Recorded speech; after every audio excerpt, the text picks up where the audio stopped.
মনোগড় পরিবার সহ পার্বত্য অঞ্চলে শিক্ষা আজকে অনেক দূরে এগিয়ে গেছে।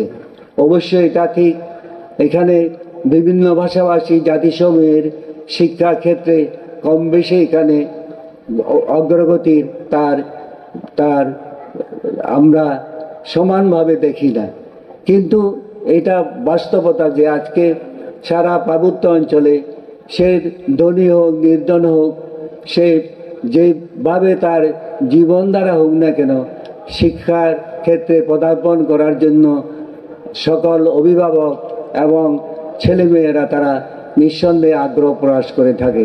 সেক্ষেত্রে মনোহর যেভাবে আত্মত্যাগ করে নানাভাবে এখানে সহায়তা সংগ্রহ করে সে যে বাস্তবতা তারা জন্ম দিয়েছে, সেটা এই অভিভাবক মণ্ডলীকে, এই শিশুদেরকে উৎসাহিত করেছে। পার্বত্য অঞ্চলের বর্তমান যে বাস্তবতা, সে বাস্তবতা নিঃসন্দেহে আমাদেরকে নানাভাবে ব্যথিত করে, নানাভাবে আমাদেরকে বাধাগ্রস্ত করে এবং এগিয়ে চলার পথে আমাদের নানা ক্ষেত্রে আমরা মানসিকভাবে নিরুৎসাহিত হতে বাধ্য হই। পার্বত্য বৌদ্ধ সমাজ এক অদম্য কর্মবীর।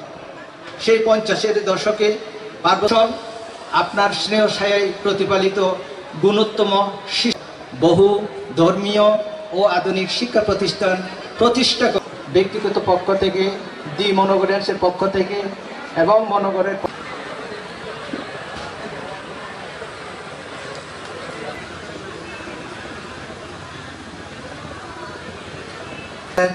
মনোহর এখানে বিভিন্ন মানুষের, অগণিত মানুষের সহানুভূতি।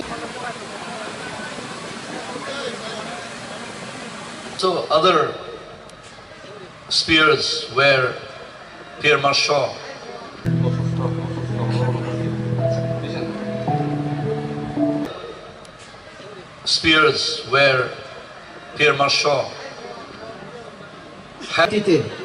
আপনার আশীর্বাদ পেয়ে আমরা উপলব্ধি এবং আপনাদের যে কথাবার্তা শুনছি আমাকে খুব উৎসাহ দিচ্ছে যে পার্বত্য জেলা কাজ করাচ্ছে।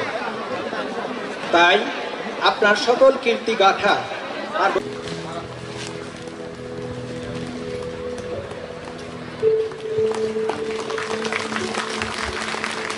অংশগ্রহণ করার জন্য দীর্ঘ অনুরোধ আছে।